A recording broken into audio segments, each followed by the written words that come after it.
unless your bad voice text while driving is actually way more dangerous. But it's the phrasing. On way, stopping at Starbucks, going to get a lot of balls from them. It's not even like it could potentially be anything else. A lot of balls. So with that, fuck yes, and welcome to After the Hype with your host, who is Brian Dressel.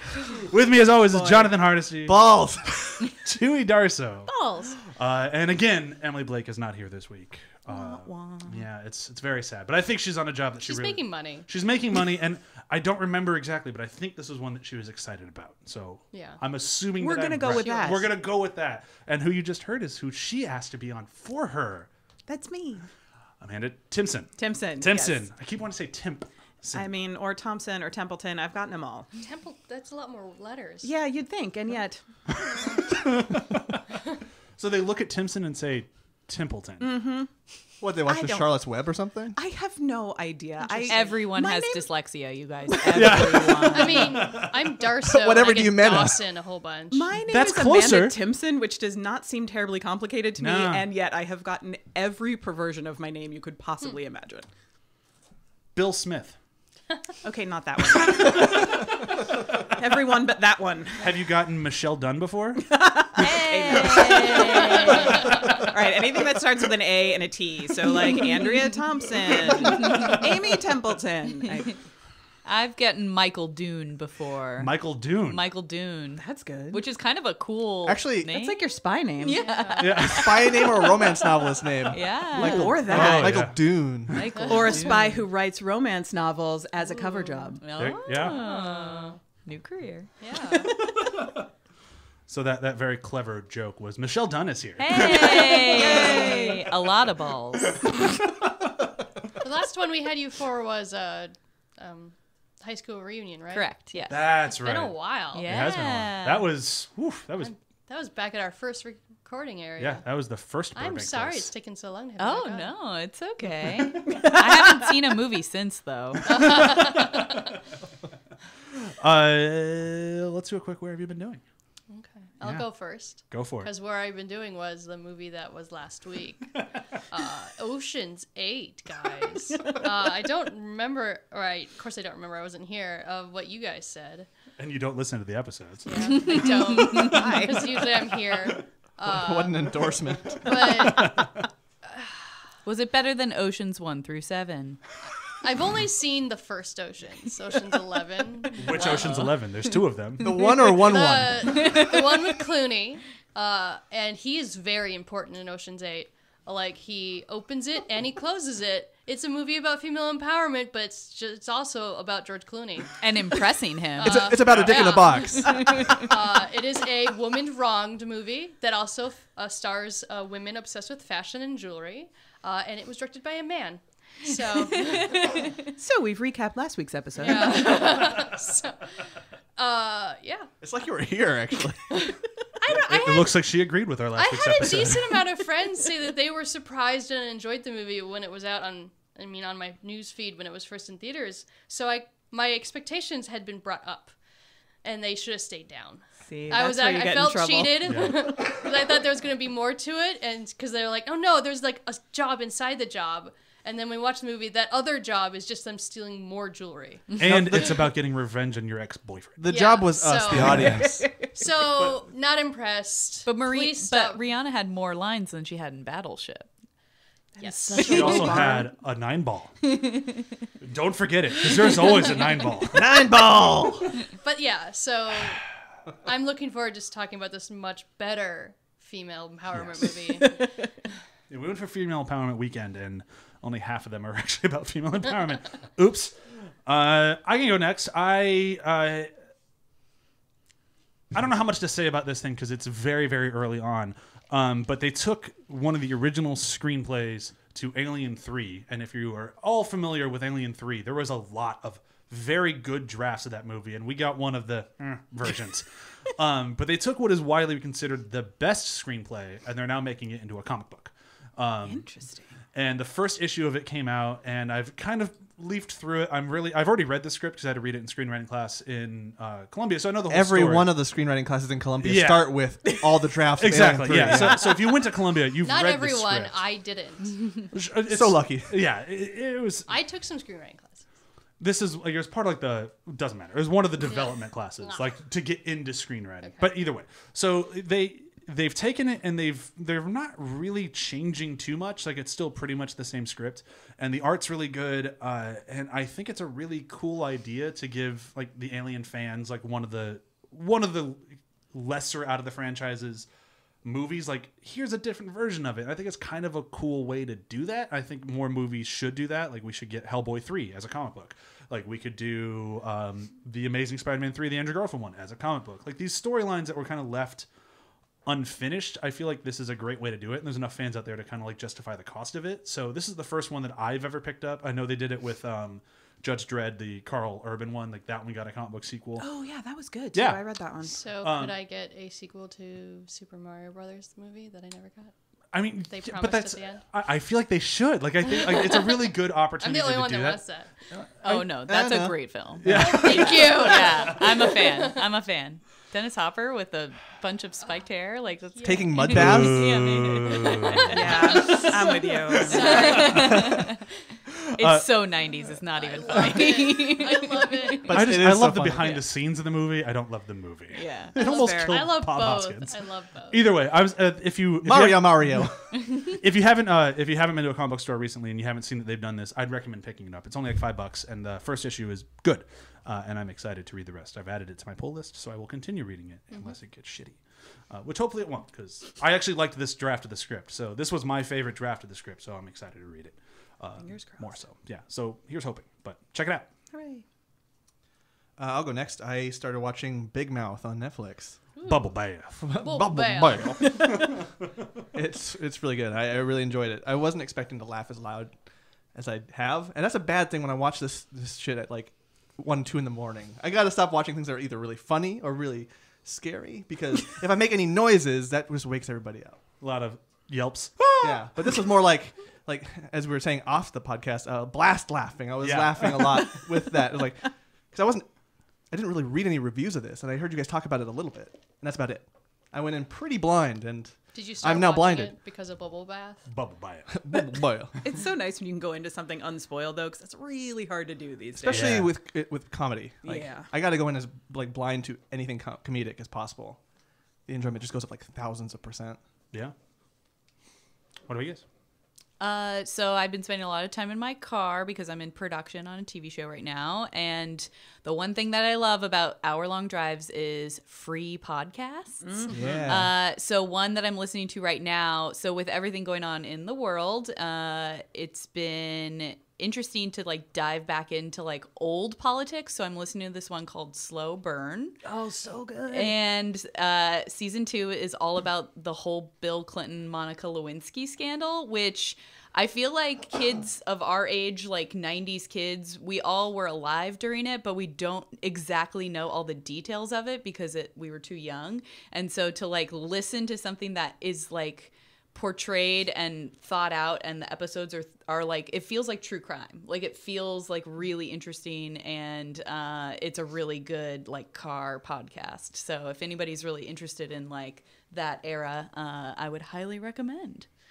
I just remember that period being like, what is sex? Yeah. What defines sex? Oh my God. How do you define is? Yeah, how do you define is? Yeah, I remember that. And the irony of how many blowjobs Bill Clinton got while on conference calls is just astronomical. Look, the man can multitask. Oh, I got a conference call. Who's giving me a blowjob? I gotta stay awake for this, guys. It's really good. It's like really true crimey though. It's really cool. I'll check it out. All right, I guess it's me. It is my favorite time of year in the movie sphere. It is Hallmark Christmas movie time. Oh goodness. Here's the thing. I will defend a rom-com to the death. And the Hallmark ones are problematic. They are mostly white. They are entirely straight. They're all about people who own antique shops and are architects and whatever. It's like Mad Libs with the same script though, right? 100%. Dude, I made 100%. like 10 of those movies. Yeah, And it's I will always defend them about to the death. a girl who, has a great career in New York, needs to go home, get back with her ex-boyfriend, and really who's settle learned to down. feel emotions. Yeah. But what I love about them is like there are stakes, but not really. Even the jilted lovers usually end up with someone at the end, or they get a promotion or something. So sort of like everybody ends up happy, and it's just 2 hours of like fluff and Christmas lights and somebody dressed as Santa usually. And given what a garbage fire this year has been, both globally and personally, I need as many twinkle lights and like low stakes stories as I can stand right now, especially because the current project that I'm working on is very dark, cyberpunk, futuristic, noir. Like I just need something opposite that. So people baking gingerbread cookies and falling in love and, So I'm just assuming you're working on a cyberpunk video game, Cyberpunk 2077. You don't need to correct me. I'll just assume you're working Just assume on it, yeah. Sure. Yeah, we'll go with that. Sweet. The game looks awesome. You're doing a great job thanks. with every aspect of it. But who's playing Cyber Bill Clinton? Robo Bill. Yes. Robo Bill blowing Bill Oh, Lord. on a conference call by a hologram. It's awkward. There are Would no Robo Bill conference just be calls like in the inflatable autopilot from an airplane? Ah. I think we just wrote something spectacular. Let's talk about that offline. I think it's time to get started in today's movie. Okay. Yeah. So unlike last week, if you're listening, I'm really excited to talk about this movie because I really liked it. Just polar opposite from last week. I wasn't expecting to. The thing was, and I mentioned this last week, but if you skip last week, these are the two movies from the past summer that I was very excited to see, but just didn't have time. We had a baby. It just was tough. I mean, that'll suck up some time. Exactly. And it's like, I felt bad because they were like the two like female power movies, and I felt bad In that those... quotations, let's make sure we Sure. get that. Yeah. Sure. Look, women were in them, all right? Yeah. But like I felt bad because like those are the two I missed. Of course they were. Like I need to get better about that sort of stuff. But that's on me. So I eventually I wanted to make sure that I got them here to see them. And I thought I was going to walk away going, I really liked Ocean's 8 and Spy Who Dumped Me was okay. And Plot I twist. hated Ocean's 8 and I loved Spy Who Dumped Me. So it worked out really well in one way. But I didn't really look into the numbers. I know it was reviewed okay. I think it made decent amount of money. Yeah, it made its money back. It was like somewhere in the middle on Rotten Tomatoes. And it's funny, I was reading through some reviews last night, and the reviews are really split. Yeah. Some of the reviews are like, this is terrible. Why would anybody do this? This is awful. And some of them are like, look, it's fun. It's kind of a mess, but it's a fun mess. Which I will get into because I have theories on why people don't like this. And I Me too. think I'm right. But we'll see.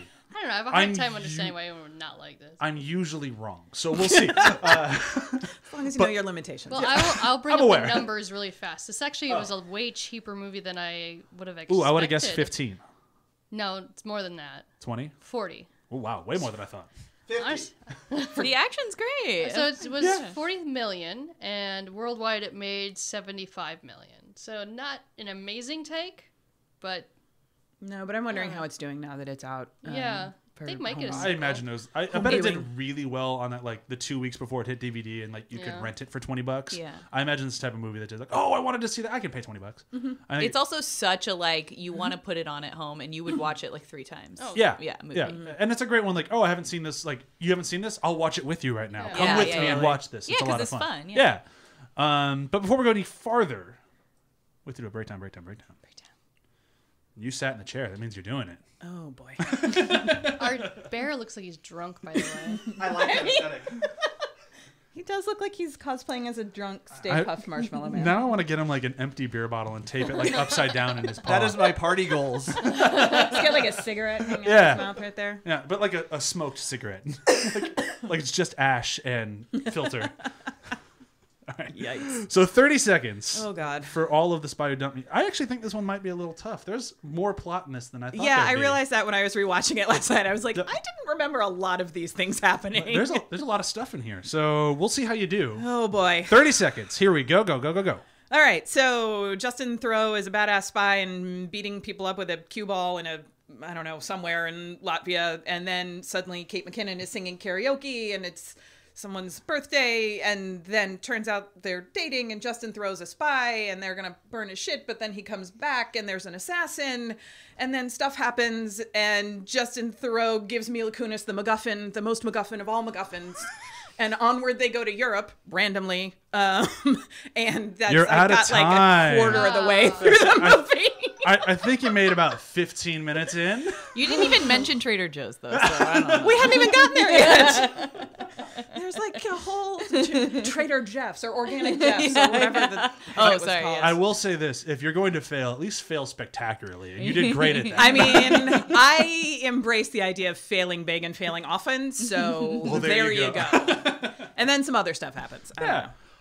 So really quick, just in case we jump around more than we usually do, which is always, the rest of the movie was essentially just that they Just spy shenanigans throughout Spy Europe. shenanigans. Some very predictable plot twists. And Justin wasn't dead. turns out not dead. Turns out the bad guy. Boom, they're all spies. Yeah, there we go. Yeah, and Hassan Minaj shows up for a little while. And he's great. Yes, playing an asshole. And so well. Go Very Shocker. well. So surprised Hassan Minaj could play a good asshole. I have no comment at this time. But let's do a hot take around the table. I've made it clear that I really liked it, and I think we kind of all do. Was there anybody who didn't like it, or didn't like it as much as they thought they would, or less than they thought they would? I liked it much more than I thought I would, Yeah. actually. Yeah. That's where I was kind of similar. Yeah, similar. I was kind of dreading going into this one because I'm like, well, I mean, I'm a very particular person with comedies. There's a place where it can miss me, or like I don't know. I get picky about those. Maybe like horror is the only one where I'll just watch anything. Sure. Comedies, I'm like, maybe not. The trailer will turn me off, and this one kind of did. And I was kind of I was expecting like you were going into Ocean's 8 and like, oh, this is the prestigious one. This will be like really clever and Soderbergh's attached. Like, and then like I saw you hating on it on Facebook, and I was like, well, maybe I'll wait on that one. Let's just try the no commitment, like the kind of the low cost comedy, and see where that gets me. And like I was laughing my ass off. Yeah, and Jandy, my wife, who tends to not stay up for these movies as I watch them late at night, she stayed up through the whole thing too. well, it's just kind of like what Michelle was saying earlier. It's just fun. Like it's not easy to do. Where like old co-host of the show, Nick, who's on Venture Bros with me now, he always had the theory that the more fun you have on set, the worse the movie is, and that's Interesting. I've heard it before, not just him. Like I it's feel like Taika Waititi might disagree with that. yeah, but like every now and then it's different, and like it kind of works. And like this one, I feel like it works. Like you could tell how well Mila Kunis and Kate McKinnon got along. You could just see how their friendship worked, and how it made you feel like you were a part of it. Like they were so much fun, you felt like you're having fun with them. And for Mila Kunis to play the straight woman, which is not usually her role in comedies, like Yep. every other comedy she's done, she's the one who's sort of like way out there. So for her to play the straight woman to Kate McKinnon's, sort of like wacky Morgan was also really fun to see. Well, she started that, I think, with, I made a joke about it earlier, Bad Moms. Like she was the normal mom there, like the one who's just trying to be the good mom.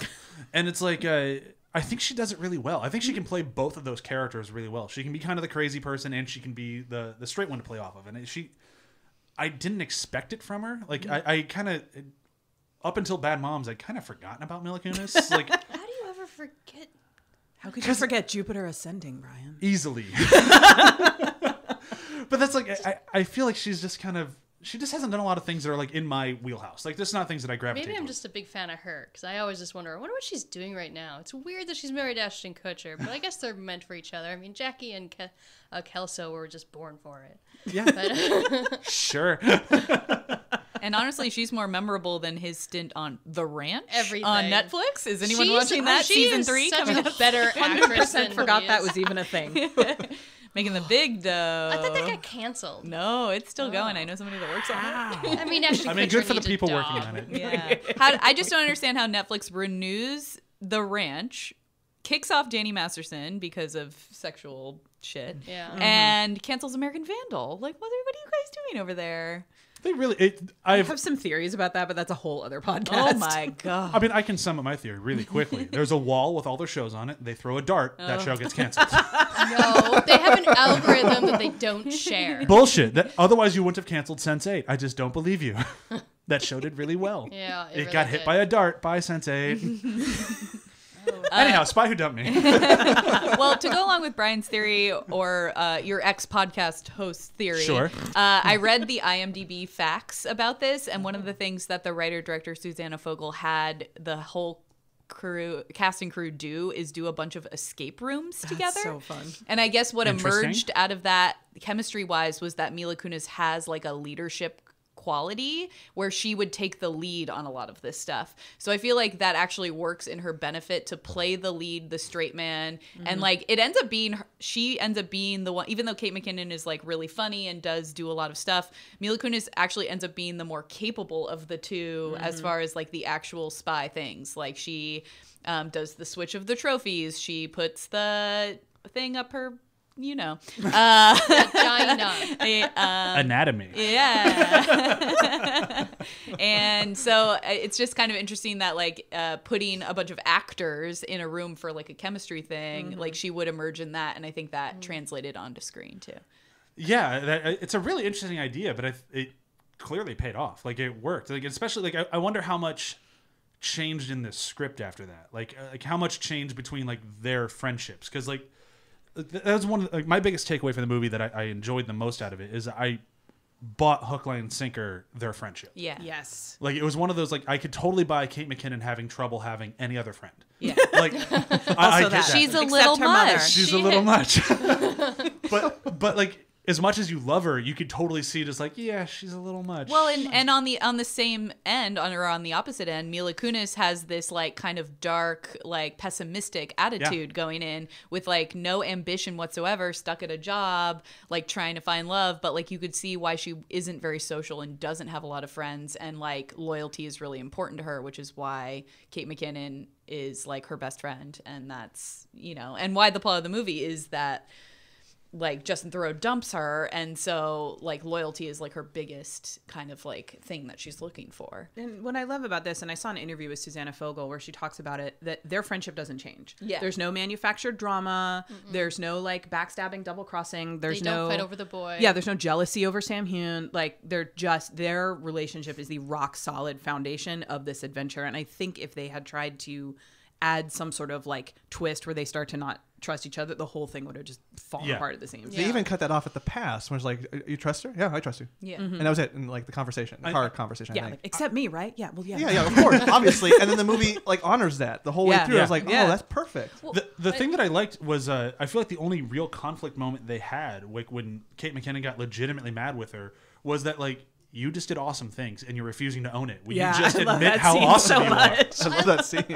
I liked near the end when it seems like everything is all said and done, and they're in the car being brought back to the airport by a pretty boy. I don't remember his name. Sebastian, I think is his Sebastian. character name. Cologne ad man. Yes. He does look like that. Yeah, he is on the but- highest rated show on Stars right now. Because Sam Hewn. Outlander, McKinnon- yeah. Oh, I didn't know he was an He plays Jamie on That Outlander. makes more sense.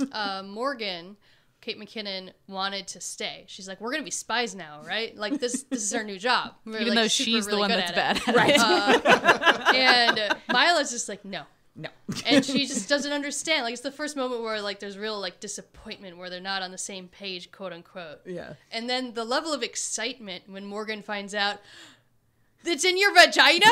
You lied to me? This is like the greatest reason for you to ever lie to me. I'm so happy right now. Like I just loved that sequence. Yeah, I mean, it was just charming, and it's just so nice to see female friendship portrayed in a way that is not toxic and bullshit and backstabby and not something to be abandoned at the slightest whiff of like a hot man or a European adventure. Like I just love that they were true to each other in spite of all the everything Yeah. else. Yeah, and it just felt authentic the whole time. Like it was just one of those like it wasn't just like it could have been manufactured. Like it very easily could have been like, well, we got two very popular female actors and we're going to put them in the movie. And Well, and that's what they'll happened. be friends because they're women. It's kind of like, well, they're dating because they're both gay. It's like, Right. well, come on. Like, That's what happened. Is that with, not how that works? That's what happened with Ocean's 8. yeah, They I pick- wasn't going to say it. I don't know how much I want to harp on that movie. I think it was kind of Some great. lingering bitterness towards Ocean 8 here. No, it was good that we watched both of those I together. can't go down the Ocean's 8 thing because none of them were friends. I was really annoyed at it. That's that was what was so sharp contrast when I watched both these. Mm-hmm. It's just the level of friendship. I wasn't ready for how good it was and how like rock solid in this movie that it was versus how it was nothing and manufactured in the other. And What's also interesting in this one is most buddy comedies starring men are like Lethal Weapon, where you've got two guys who would normally just not ever spend any time together, thrust together by, whatever set of circumstances, and have to learn to kind of like cope with each other and Or- like form a bond. Or two stoners. Or that. Or two stoners. That is it. That is the only other trope, isn't it? Yep. Two men who hate each other or two stoners. Or Jonah Hill and Channing Tatum. There's also successful No, brother. those are still Two stoners. anti-type. But there's also successful were brother friends and before deadbeat brother, and they meet in the middle. Yeah, but that's people who hate each other. Like Yeah. I feel like that's still in that Okay, that sort of odd couple trope. But I appreciated that was not the case here. Yeah. That they went in as friends and that they didn't have that sort of like Felix and Oscar. Like Yeah. even though they had different energies, certainly, and Mila Kunis was the straight woman. Like they didn't have that. We hate each other secretly, but are forced to work together thing. That I'm kind of tired of seeing. It makes me respect the script that much more because like when you go back on those easy tropes, and it's not like I'm not trying to condemn any movie that's done that because a lot of them do and they can work well. I mean, I love Lethal Weapon. Don't Yeah, get me like wrong, they but- can be done well, but like when you use them, it's kind of like a crutch and like not necessarily bad, but it's a little bit easier. And by doing this, they challenge themselves that much more of like we're just going to get rid of all of that fake drama stuff and just focus on everything else in the movie. They removed an easy point of conflict Yeah. that they could have used to escalate through the story, and they chose not to. And I think that was Yeah, brilliant. I'm gonna keep hitting that. That's something that actually I was on a podcast earlier about female Ghostbusters, and that's something that really bothered me. Yeah. Was that they manufactured this like distasteful like rivalry between Melissa McCarthy and Kristen Wiig, and you never knew why, and it was just to create some sort of internal conflict in the group, but it meant nothing. Yeah. I think we even said on that episode, why can't they just be friends? Like, Yeah. it would They just ended work up better. being friends. Yeah. But Sure. But they could have just started there. Yeah, that one's also I know, a I'm the little one that problematic. Yeah, you're the one who actually- loved that one. I so- didn't- I did. I also love that one, but I can love a thing and still look at it and go, Yeah, that's there's kind of where I'm at. definite Could've done problems better. with that movie, but I also still cried during the action sequence, so I'll never Yeah. not love that. But more about why I think this one maybe didn't land with people. I want to hear your theory first. My theory on why this didn't land is that it does have a sort of tonal problem, which was not a problem for me because I could track it. But it starts out as this like hardcore spy movie, and then we've got Kate McKinnon wacky comedy, and then the points at which those two merge worked for me because I mean it's zany and I was on for the ride. But I think a lot of people were like, hold up, is this a comedy? But then why is the Uber driver dead? And it's really violent, Yeah. you know? Well, one moment it's a Bourne movie, and then the other one they're being smacked in the face with a gymnast. Yeah, which I actually Love that loved, scene. but I think a lot of people probably went into this expecting it to be more like Spy, which was Yeah. one of my favorite movies in the last few years, Melissa McCarthy's Spy, and I think they were expecting that, and so they were expecting the sort of hardcore stuff to be more like Jason Statham was in that movie. Where he was very much the straight Yeah. man, where the comedy was like how much of the spy he was. And I think that's what people were expecting. But this was sort of like Atomic Blonde meets Spy. And I think tonally, a lot of people couldn't go back and forth. I loved it. It worked for me. I actually think trying to do the balancing act between the two tones was a really good idea. Me too. Because it made it a little bit different than everything I've seen. The reason I don't think it worked for people, and I hope I'm wrong on this one, but we kind of mentioned it before when Chewie and I were watching it. I think it's Kate McKinnon. And I love interesting. Kate McKinnon. I will watch her in anything. Yeah. But my meter for this is my dad just saw her do stand up live, and it was not her audience. It was just not where Kate McKinnon should be performing. It's her whole bunch of white dudes who work in finance. Oh. It was like she was brought in for like Dear. a thing. Yeah. And She's a little much. yeah. She's a little not. much. She's not afraid of her body at all. No, Yeah. but- She uses it in every moment. Yeah, but that's the, And is so, and especially in this role, so comfortable in just being weird. Yeah. You know, it's like either she doesn't know she's weird or she just doesn't care, which I think is wonderful. Which- yeah, a and lot it was of kind of men the don't same like. sort of thing with Holtzman too. Like it's kind of a similar character, and if that you don't like that character, it's going to turn you off the whole movie. Yeah, I could see that. And I like I said, I hope I'm wrong, but it's like one of those things where like when Chewie and I are watching, it's like I wonder what her range is because she always kind of plays a similar-ish character, and I love that character, and I love the volumes that she can do with it, where she can play a little bit more subtle, like Holtzman, or way out there like this one. But it's always I think that's flipped, but you think so? yeah, I at think, least for me. But Holtzman was the quiet, sarcastic. I'm going to say something rude in the back corner the whole time. This one, she has a microphone on her at all times. Yeah, I guess that is true. So it's I would love to see Kate McKinnon do drama. Yeah, and especially because you've actually seen it weirdly in a couple of moments on Saturday Night Live. Absolutely, like yeah. when she sang Hallelujah. Yeah. like on Saturday Night Live, I was like, oh, I think she has more range, and she just keeps getting cast in these roles, and like I'm here for it. I love Kate McKinnon. I'll Well, watch her be wacky for watch hours. her be but crazy because Adam Sandler always surprised me in Punch Drunk Love, and I don't Yeah. know if Kate McKinnon could do that. I think that she could. I just not sure if she wants to. And at that Yeah. point, I'm like, well, more power to you. Do what you like. yeah, do your thing, man. And as somebody that works in comedy, I will say that when you are in the Lorne Michaels like whole machine, Yeah. there is something about the branching out that he will not let you do until you are off the show. Yeah. I will say that about a lot of SNL things. They like won't play the same role in every movie they do while yeah, they're still well, on because SNL. Lorne Michaels has I to never approve knew everything they do outside of the show. Yeah.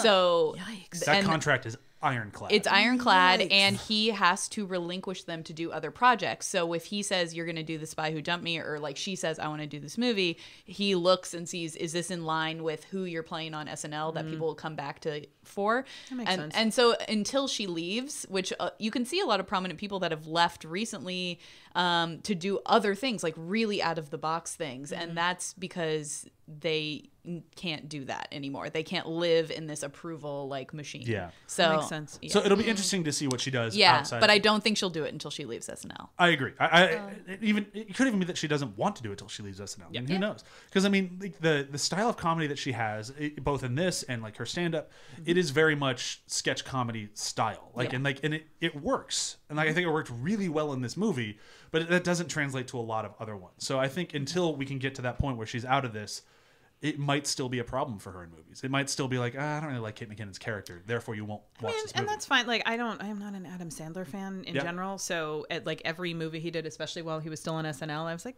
I'm out. Like, Yeah. And that's fine. They were fine movies. Other people liked them. I'm just like, not my thing. Yeah. So. Well, I'm starting to realize that she's the one that's that thing that brings me to the comedy. Yeah.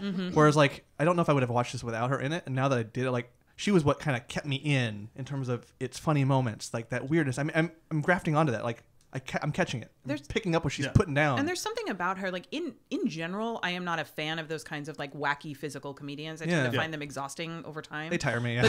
But there's something about her that like I will watch her do that for hours. Well, and here's my thing with her is that when she has the serious moment, and there's not a lot in this, but she has, I she's a think, couple. two. She nails it.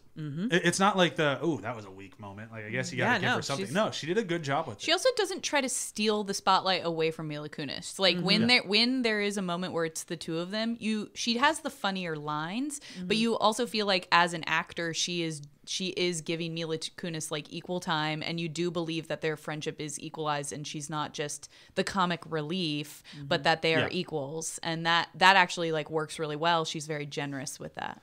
Yeah, and like that speaks volumes to both like her professionalism and like to, I would say, the off-camera relationship between the two of them, because like if they didn't get along, you can't guarantee that they would give each other that respect, because Mila Kunis also cools off when it's time for Kate McKinnon to shine. Like they really nailed that. Well, and I think the best scene of the two of them is that interrogation where they both have moments to shine comedically. Yeah. And to like show that kind of like fear, they have a wide range of acting jobs in that scene alone, where it's like they have fear, they have like, what do we do? What are we going to do? How are we going to get out of this? But then they have where they throw each other under the bus with all their great secrets. That's the one moment in That's the a good movie scene. when I was wondering if that was being riffed.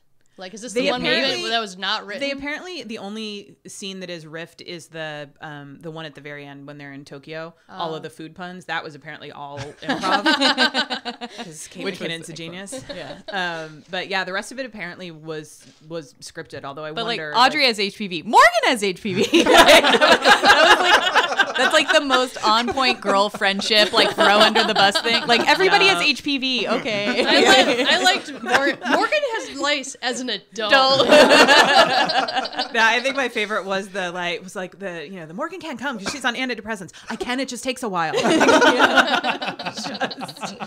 It was so good. And I have to say, like, that whole scene, the particular like love of that that underlaid that whole scene, that would never have happened with a male writer. Just No. not Yeah. Oh, ever. never. No. Not ever. And again, I know I don't want to keep bringing up Ocean's 8, but I did promise that I'd bring it up for this exact reason. What's Ocean's 8? Don't worry about it. Do you have opinions on this film? But I mentioned last week that I didn't bring it up in this one, and it's the sheer just comparison of you have male writer, male director trying to do a women's movie, and then female director, female writer, and it's like just Yeah, oil it's and funny water. how that works, huh? Yeah, it's so funny. Fuck, they weird. can make movies.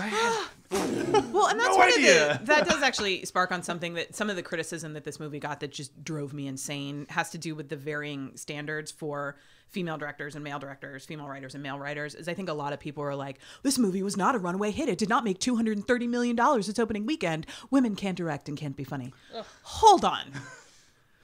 Like, can we talk about literally every other comedy directed and written by men and That how much failed money they That made or failed. didn't make? Middle all the time. ground. And I hate that standard for women that they get one shot, and if they didn't knock it out of the park, then oh, I'm sorry, they can't Yeah. direct. The thing is that they went and made a difficult movie to sell. Yeah. Like, it's because they try to stick to both serious spy movie and funny.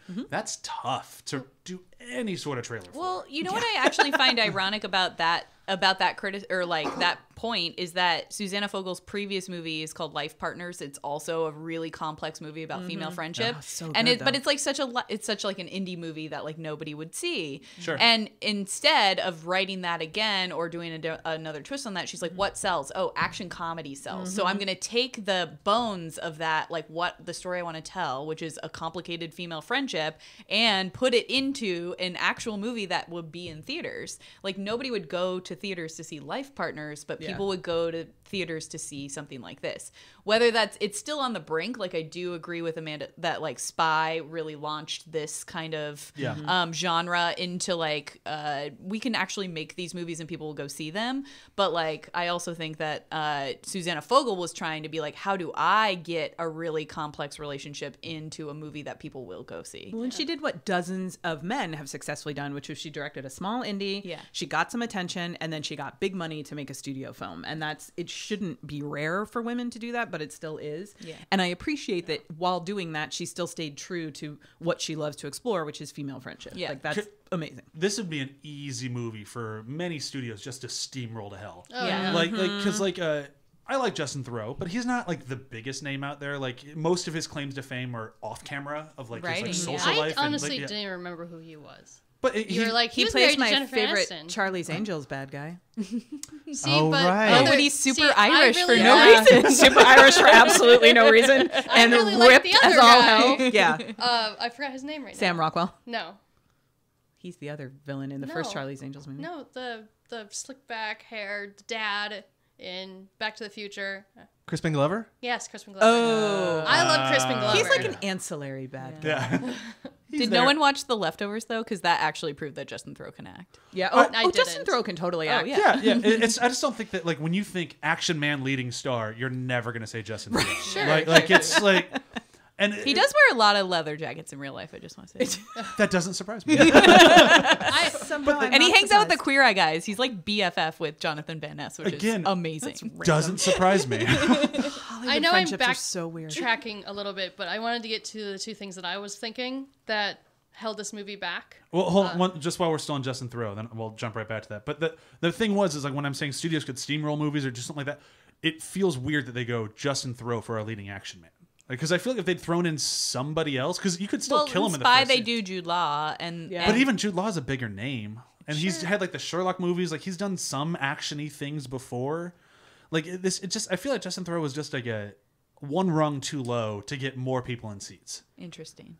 Like, and I think he did a good job. I honestly think he was probably the right person for the role. But from a I don't studio even point really of view, know who he is. yeah, So. that's what I mean. Like from a studio point of view, I feel like they would have gone one tier higher.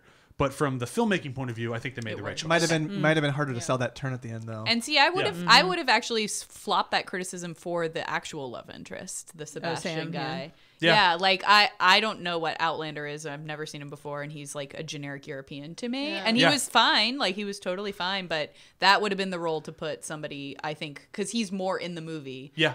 But yeah, But again, like I'm fine they're with trying neither to of the men overshining the female leads. yeah, and that's true too. Yeah, and I think that's why I think that Justin Theroux was the right choice. Like I think they made the right call. I'm just trying to think from like a marketing point of view, especially because they were hiding that the other guy could be a bad guy, and Justin Sure. Theroux is the spy who dumped her. Yeah. You make that guy a little bit bigger, and then maybe people show up and go, "Holy shit, he died in the first 5 minutes," and it'd be kind of a fun twist. Yeah. I still like. Maybe Don't it get me should have wrong. been They Brett. made the I- right choice. I honestly But- think Sam Hewn was the marketing there because Outlander is an absolute phenomenon, and the I know a lot of fan base people like Yeah. for that show is amazing. And those books, people love the shit out of those Sam books. Hewn has leveraged his participation in Outlander, has leveraged the fan base. Like, he started a whole charity working with Bloodwise UK. He's raised millions of pounds for blood cancer. Yeah, he plays Jamie Fraser, which time travel love. Is he like the lead though? Is he he's like the lead? Okay, Yeah, he's the yeah. lead, and he is. Outlander's a thing that I enjoy. I like the TV series better than I like the books. Honestly, I got out of the books at some there's point. less but sex, I would imagine. it's not that. It's just the books get really dense, and the screenwriters who are adapting the books to series have cut out a lot of the fat and added story where it was a little thin in the book. So I prefer the TV adaptation. But anyway, that fan base is rabid and enormous. So I actually think Sam Hewn was sort of the stunt casting a little bit in this to like draw He that wasn't fan in the base commercial. out. Yeah, from but what they I didn't remember. advertise him. Yeah. He should have been. If that's the case, I don't know the Outlander fan base, but if that's the case, he should have been way more prominent in the Yeah, advertising. I mean that's probably true. Yeah. But I would I say don't one of the remember the ways advertising at all. to gauge how well a TV show's doing these days, do they have a hot topic line? I mean, I only saw Yes. the movie because Paul Reiser's Outlander in has a it. hot topic line. do they really? They do. That's amazing. I've gotten the market thing on Facebook and be like, you want to buy this, right? I will No? say, and again, this is probably another podcast episode, but Outlander has one of the absolute best female gaze sex scenes I have ever seen in my life. And it is the wedding night between Sam Hewn's character, Jamie, and his love interest. And it is one of the most astounding scenes I've ever seen on television. And it is an absolutely female gaze, female centric sex scene. Directed by a female? Oh, a lot of butt. Yes. Sweet. There's a lot of everything, but there's a lot of everything, but the two of them are both sort of unpacking sort of trauma and stuff while they're going through this. Next week on After the Hype. Right? It's a whole thing, but All of anyway, Outlander. Talk about how much we like butts. We do love butts. I'm in the right place. There's no butt in this movie, really. No. There's no, a but big there is dick. full frontal dick. There is. And full backle? Is that a word? Backle. Dick? I couldn't believe Backle it. dick, yeah. That was not his Noticed dick. saggy balls more than anything. You know what? No, we got to keep that term now. Backle is perfect. And, Backle I dick? don't remember Backle dick. any pubic hair. I think that guy was clean shaven. But what He what got trimmed up right before he... what a funny thing from a female perspective to just put full male nudity Yeah. in this movie for Just- no reason. That's in my notes, I think. Just and gratuitous full frontal nudity. We need Yeah. more of that. Yeah. Honestly. It got an audible whoa out of me. Because it's in the first 5 minutes.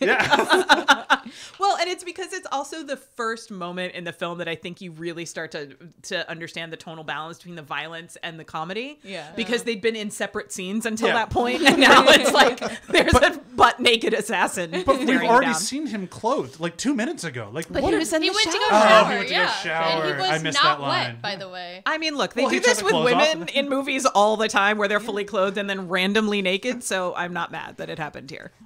Fair enough. Like that. But I'll go to the things that I was Yes. going to say, I guess. The two things that stood out for me for reasons that people might not like this movie is I'll reference Spy. Because when I watched Spy, I did enjoy it a lot more than I was expecting because Melissa McCarthy is a hit or miss for me. Yeah, me too.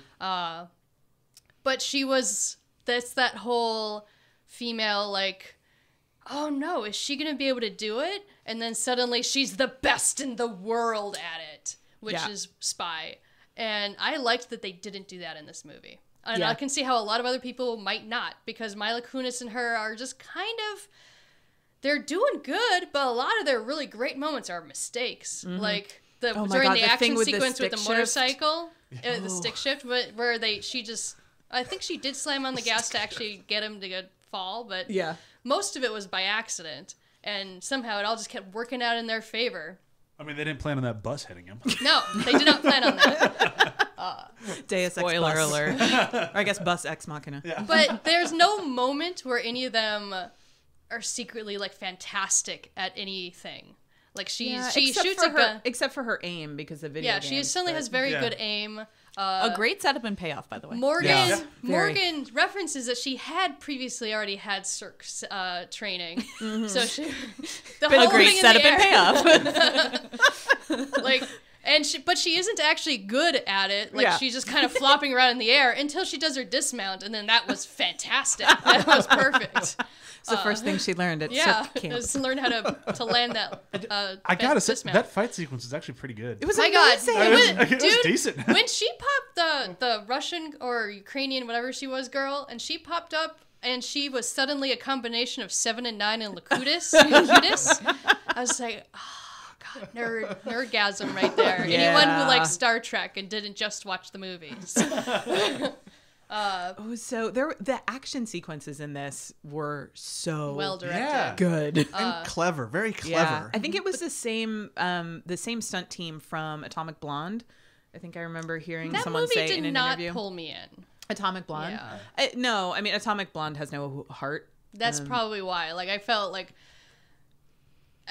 wow, they really want to do John Wick, but there's like no reason for me to but care. no dead dogs. Yeah, John Wick had heart. That was Yeah. the thing. And, Yeah. I mean, I'm watching Atomic Blonde going like, this is totally catered to me 10 years ago. Yeah. Like, check out these hot women. They're naked and they're making out. But I can yo! see how like they're very good at doing action sequences. yeah, but it's the same stunt team. Well, they I'm also, the almost certain. same stunt team was on John Wick as Atomic Blonde. Was so, it? Yeah. Oh, yeah. Yeah, That makes so sense. it's just going down They the line. should just keep working. Yeah, they're good. Or just hire the guys from the raid, which is what I will always say. Yeah. But those guys don't do comedy action very well. Well, and that's Super violent action. that just Yeah. it strikes me as something that like they make it look easy on the movie, and to me it just seems very difficult because I was laughing so much at the action, and I don't laugh at action. Generally. Yeah. I laugh for the wrong reasons at action. Like And this so is- many this is- so many super nerdy callbacks to like other spy movies. Like Yeah. the fact that Sam Heughan kills someone in the fondue pot, like it's a direct callback to a Bond movie where Bond drowned somebody in a sink. You know, like just so many little moments like that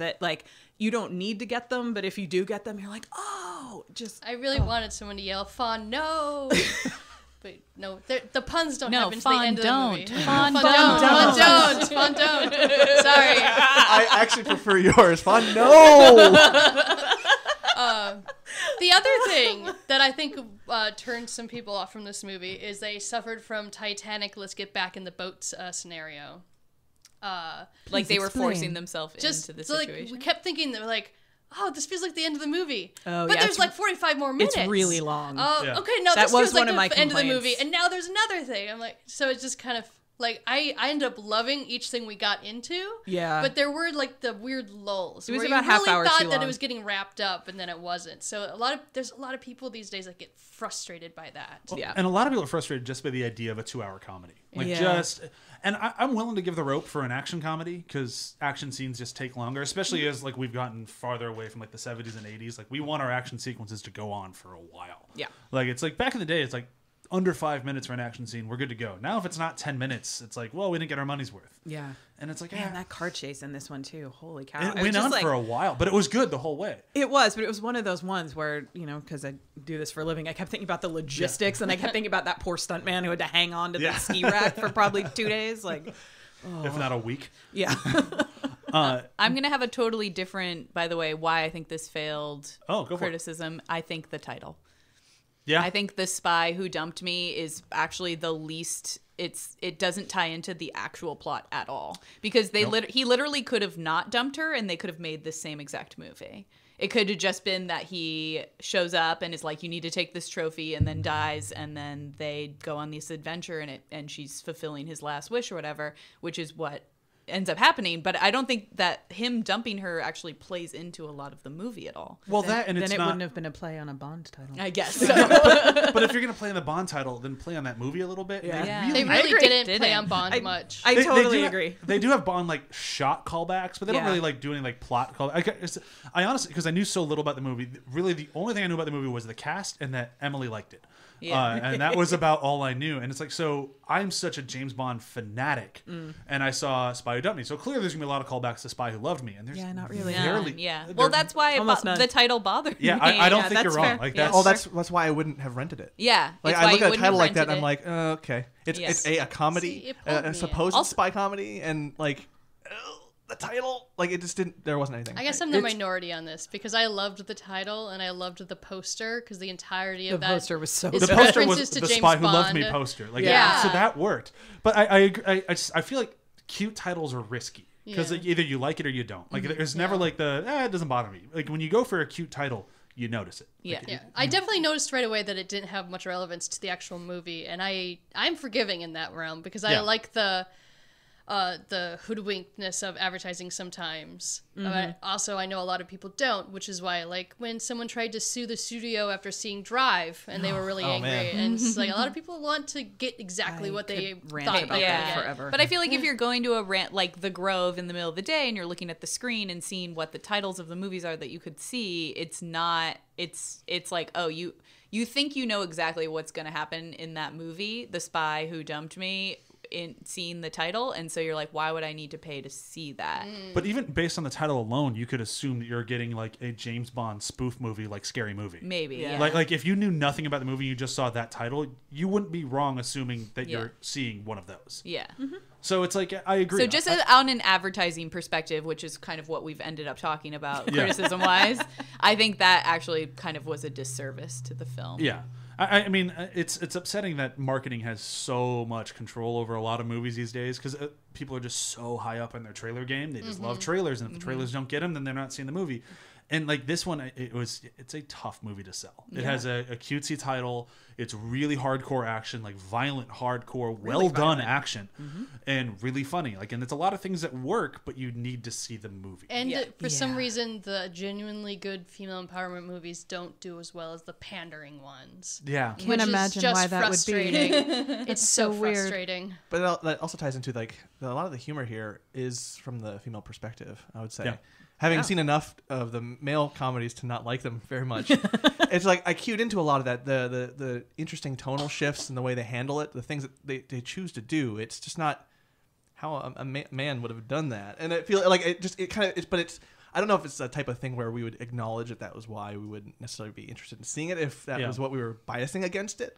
But there's a certain thing you can, like, when you're watching this, it's like this doesn't feel the way other male comedies feel, but like, I don't know, I feel like there's a subtle twist there in Well, that. and I do think there's the bias too, that I think a lot of people just didn't see this movie because it was a female buddy action comedy. Yeah. You know, it's the same as like, you know, I would vote for a woman, just not that particular woman. Like, it's that same kind of bias. I you don't know, where hate it's women. like- I just don't want them to talk. Yeah, like I would totally see a buddy action comedy with women, just not these two. Well, here's the thing that's the most upsetting for me about both this movie and how it was received is that I didn't get to see a lot of movies this year. We had a kid. That's just kind of the way it goes. So I will see 52 movies this year because we have 52 episodes, and that's my guarantee. Beyond that, I might see a few more, but I don't know.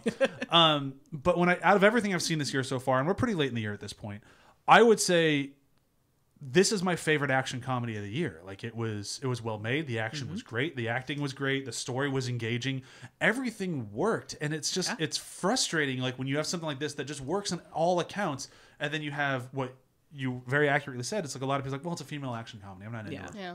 Well, and it's also the thing that's frustrating is like, this is going to be forever my issue with what happened after Inception came out, is that we finally got a movie through the studio system that is a little bit different, that is a little bit, daring, a little bit unpredictable. I mean, not the story point certainly, but just like and that's not even a criticism. It's like you get exactly what you're expecting. You're not normally a part of our show, and you're still taking digs at Christopher Nolan, and I find that very we do that a lot.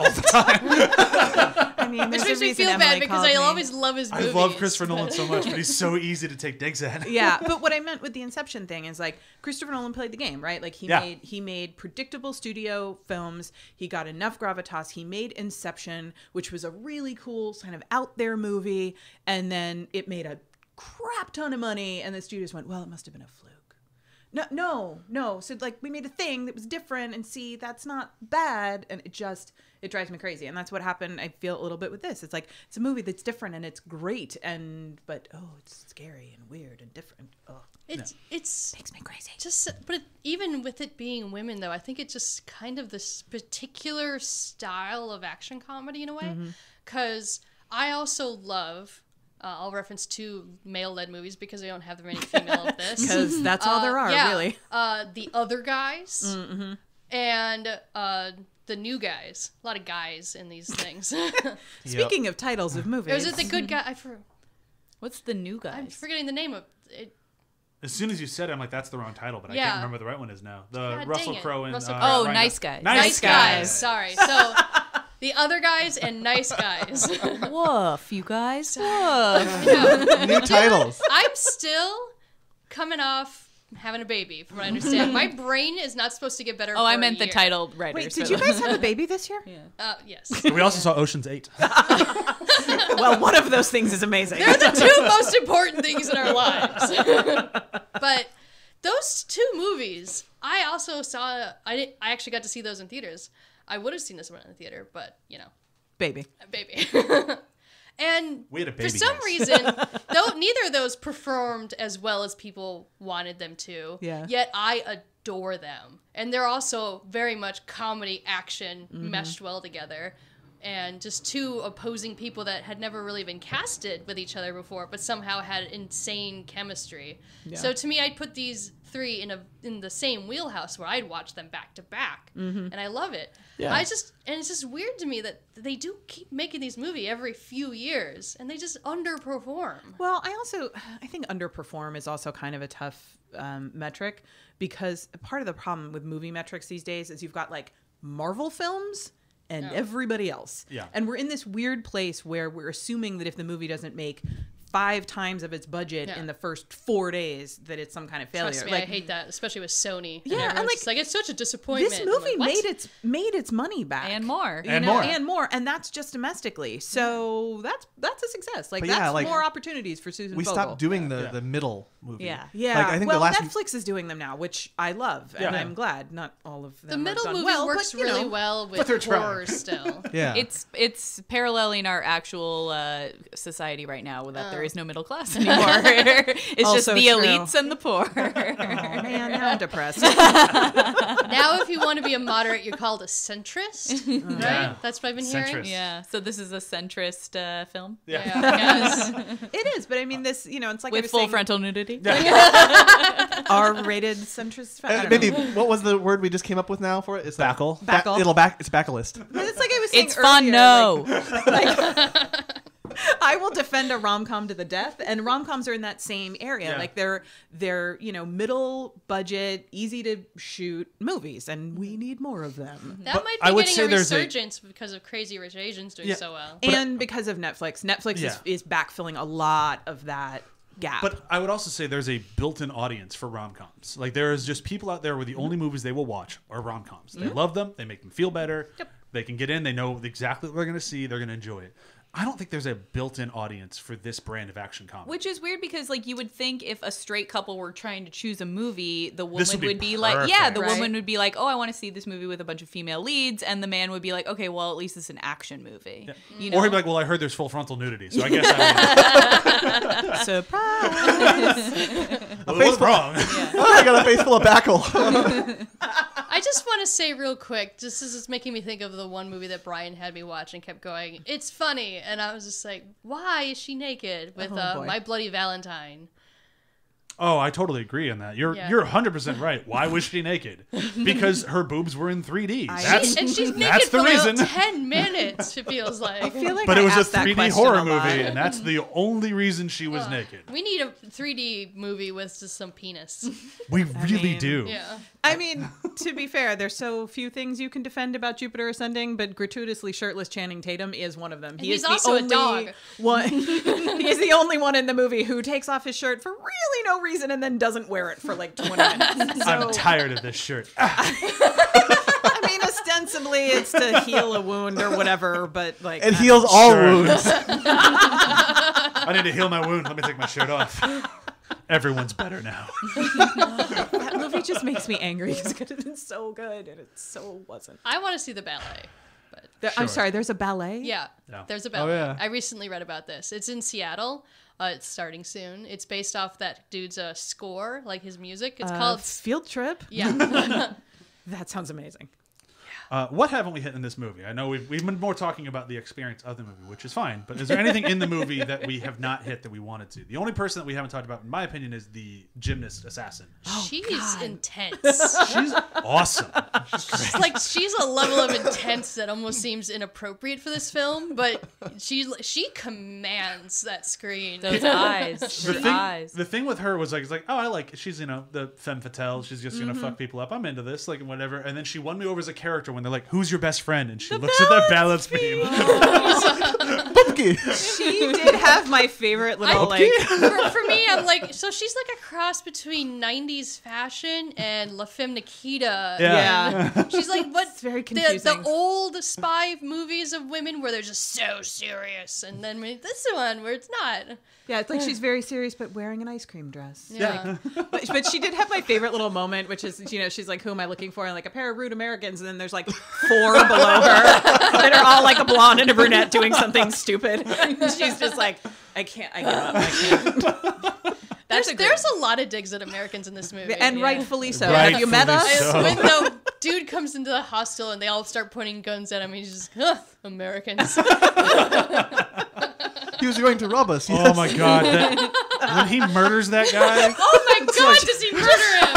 Just casually murders him. It's just like, whoa. and talk about shoot first, ask questions Right. later. He just walks in, spikes his head on the ground. He's like, he was robbing us, right? Yeah, Sure. totally. It's 100% what was happening. And that's what's so kind of great. Like, you knew he was going to come into the he was going to save the day. It was Right. just a matter of time because he's not like they set it up.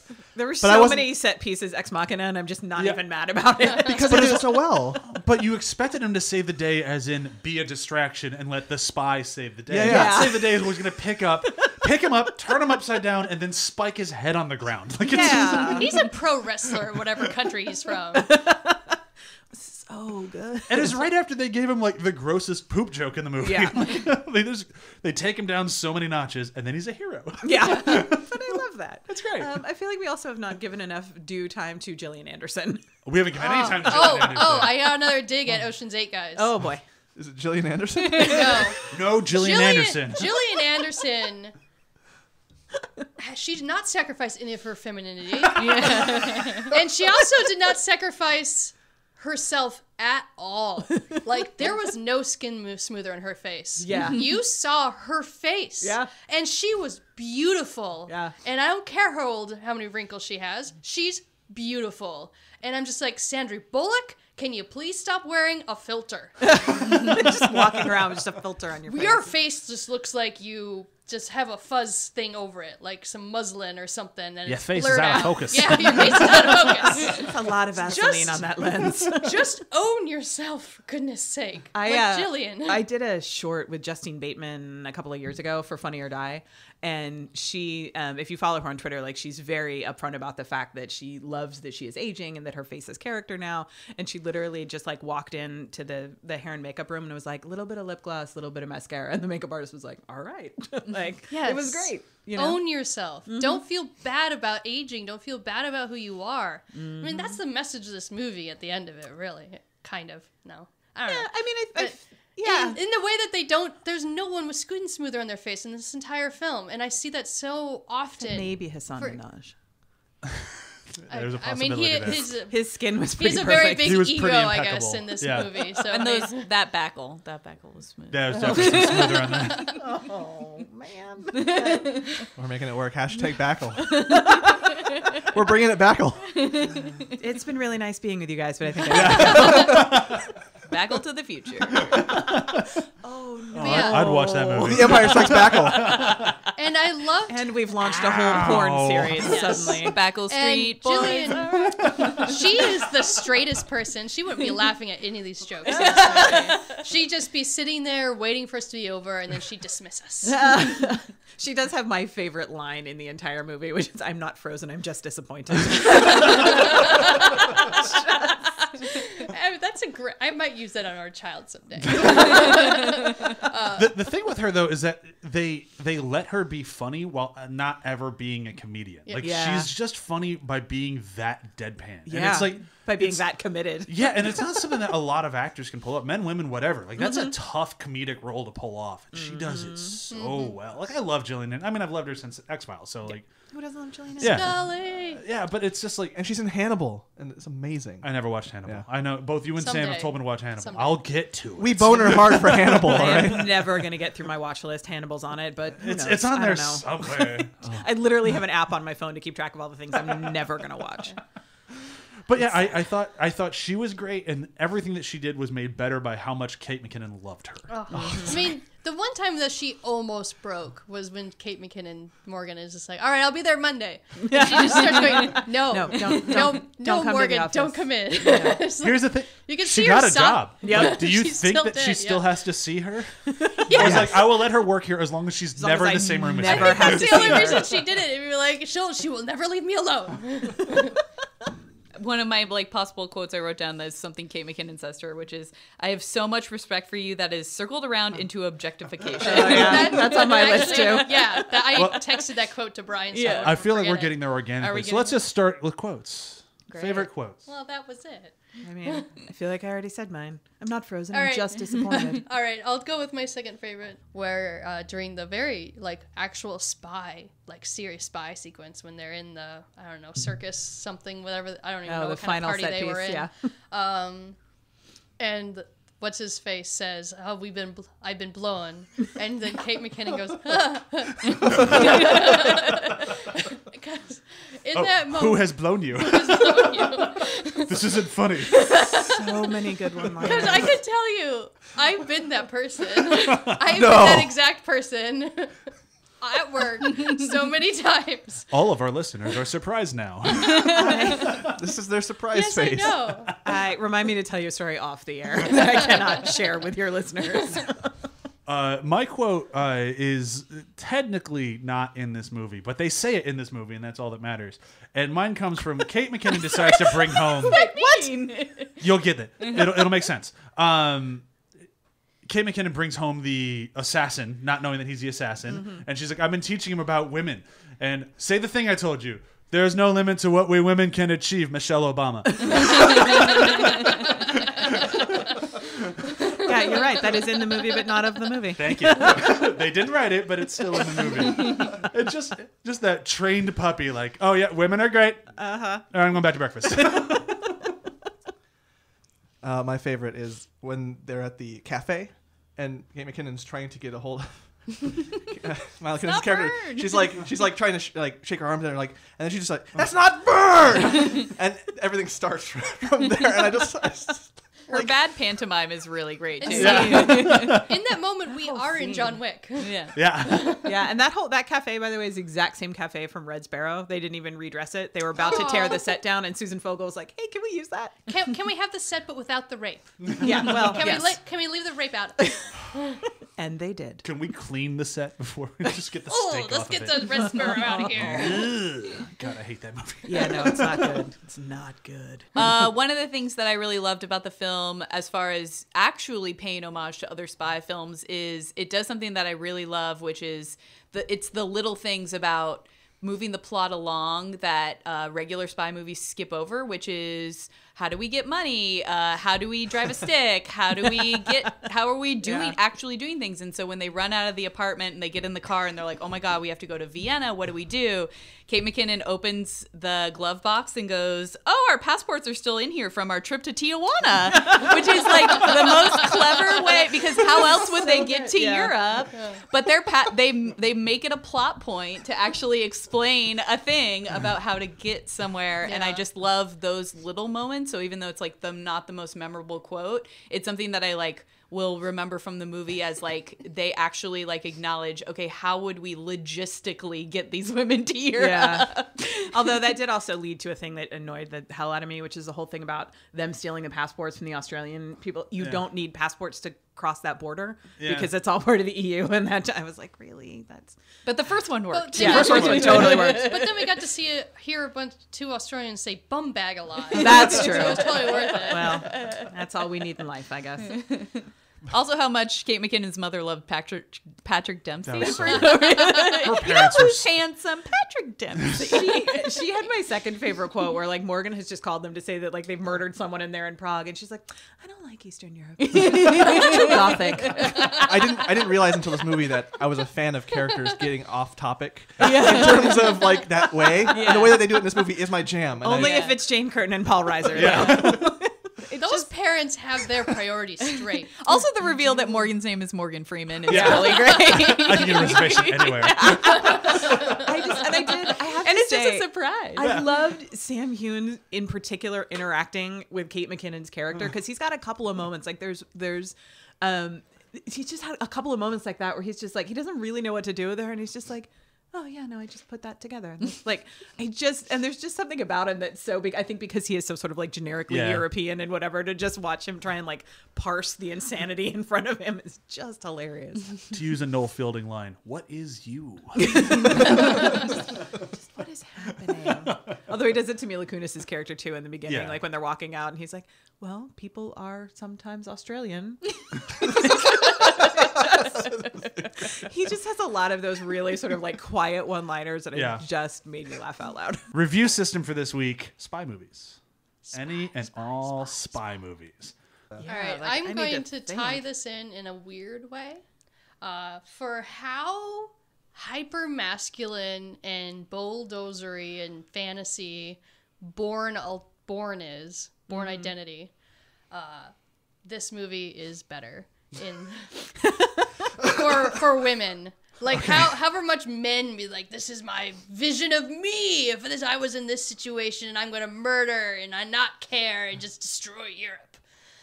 These women care. They care about each other. They're not trying to hurt anyone, and they do a great job. They hurt so many people, though. Not that many. Not like they didn't destroy half That poor of Europe. Uber driver got 5 stars, though. But he was excited for it. He was just like, yes. I mean, Also, he's every done a Uber lot of driver meth. is a part-time Yeah. DJ. Part-time DJ. That is For also how true. down and dreary and how much everyone loved Bourne because of all that. I loved this movie for not being down and dreary, but happy, exciting, and fun. Okay, that works. I like that one. Because I was not impressed with Bourne once I finally actually saw it. Glad we own all 3 of them. Well, you can watch them. Yeah, They're great for dudes. they're okay for dudes. They didn't age very well. No, they really didn't age well. So for me, I haven't seen it in a while, so I'm hoping I'm not wrong, but I remember thinking this character was pretty awesome, and I'm going with Austin Powers, the spy who shagged me. Not Bold just choice. because of the title, but I'm doing it more so because of Heather Graham's character, and I thought, especially given how character of I'm forgetting her name now from the first one. Elizabeth Hurley. No. Elizabeth Hurley Oh, from the first one. Yeah, like where she was Felicity supposed to. Shagwell. Yeah. Where Felicity was like. She was supposed Elizabeth to be the Hurley. greatest spy. Yeah, she was supposed to be the world's greatest spy, but then everything was second to Austin Powers. And I feel like Heather Graham was supposed to be the greatest American spy, and she actually was pretty competent at her job. She just kind of fucks off and goes and bees a spy, and she just kind of like, well, I don't need Austin Powers. I can do this on my own. And I thought I kind of got the same sort of feeling from this one, where like these 2 girls were like, yeah, it's great that the spy's here, but you know, we were doing fine on our own. Like, and well, Kate McKinnon would have said that. Mila Kunis probably would have disagreed, but that mentality was still there of like, I don't need him. I got this shit. And I like that from both movies. Yeah. And the title was just an easy one. That's fair. That's fair. All right, I got one. Burn After Reading, in terms of its the way it handled the quirkiness of its characters and just hitting some of those comedic beats that, again, like I didn't know I liked, and just there's kind of a sense that in these types of movies the characters are a certain way and very wacky, and I kind of like that dark wackiness. It also had a bit of no characters are totally safe. Right, They right. both kind of had Yeah, that.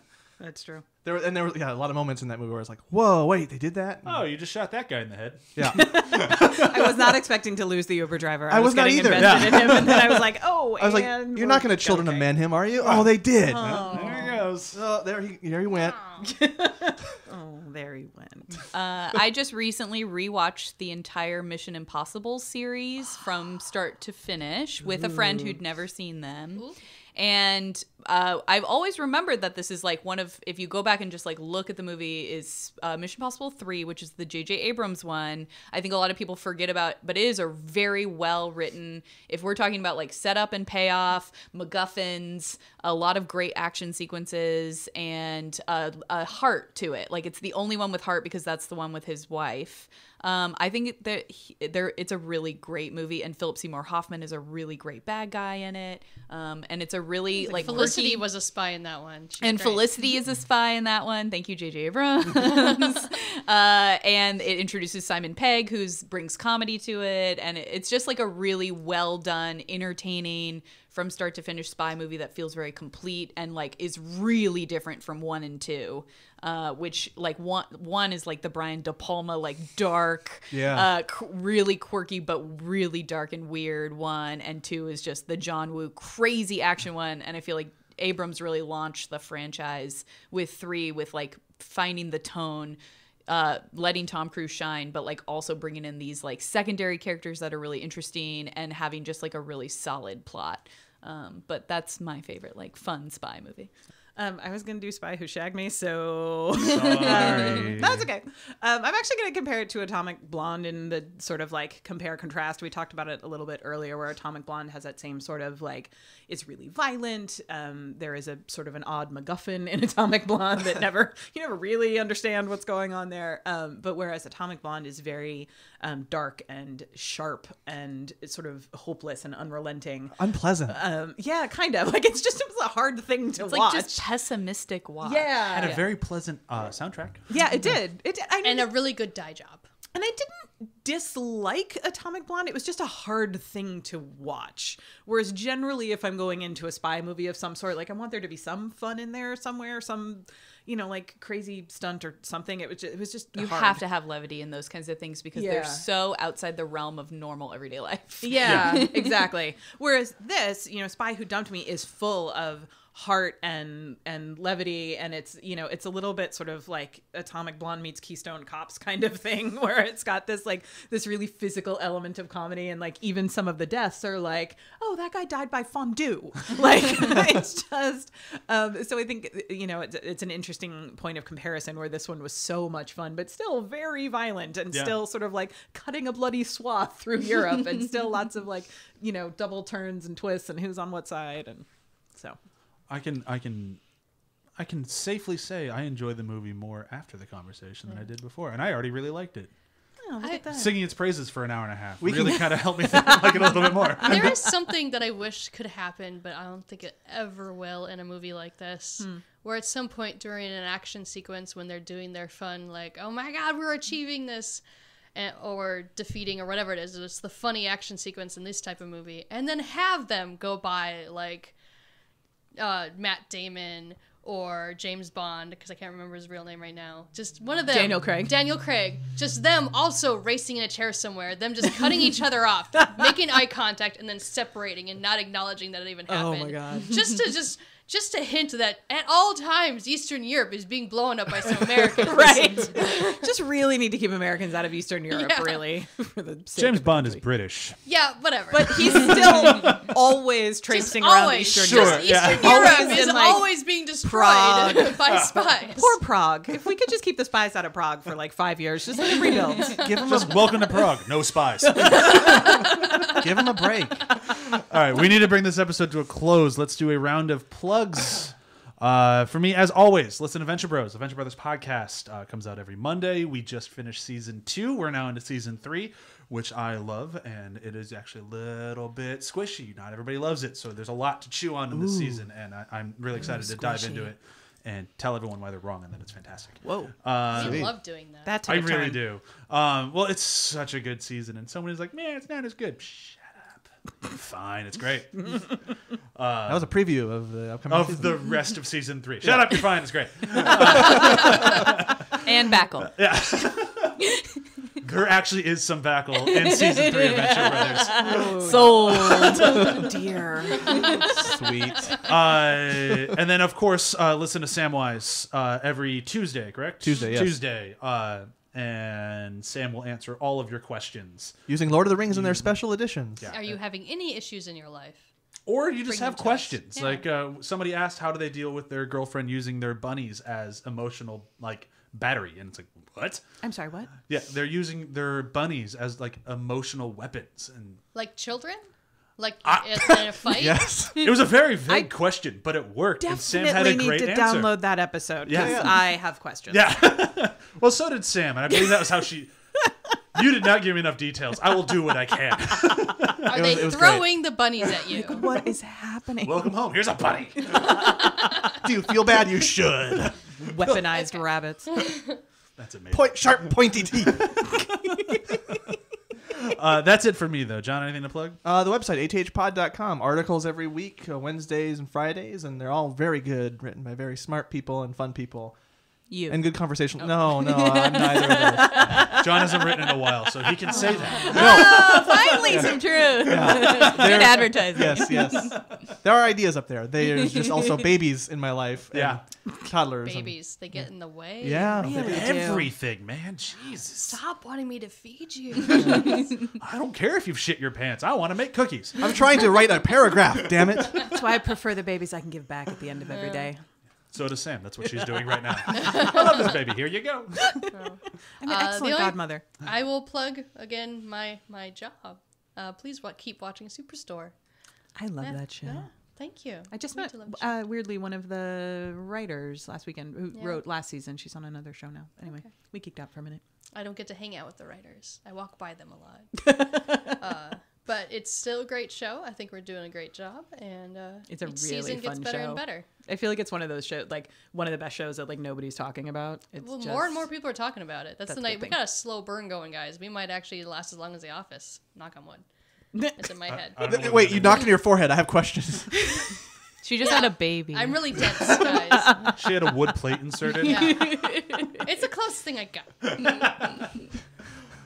I will, of course, plug the show where I met Chewie, and I am still a co-producer on Drunk History. Oh, my friend Season- Anna's on that show. She's in Wardrobe. Oh, okay. Yeah, I think I know her. Season 6 premieres January 15th, and Dang. it is our...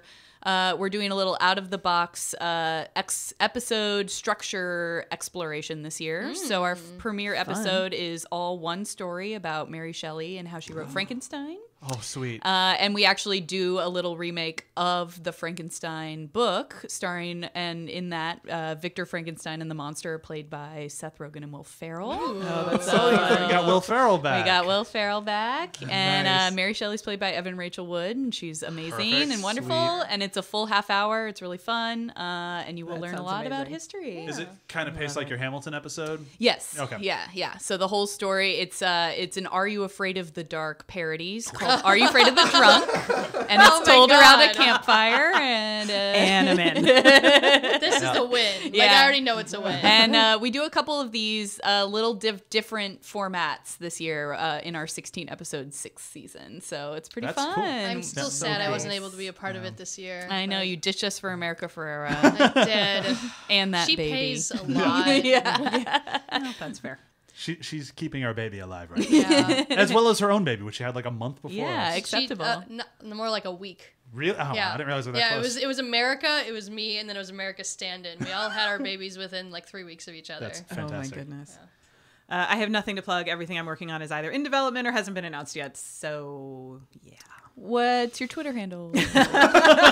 Instagram. My Twitter handle is Amandarin. I talk a lot about politics and diversity and inclusion. in Wow, me Hollywood, too. so- OMG, plastic menus. No, I'm serious. That's mine. No, I know. Yeah. Yeah. So with that, thank you everybody for listening. Bye. Back Hey-o.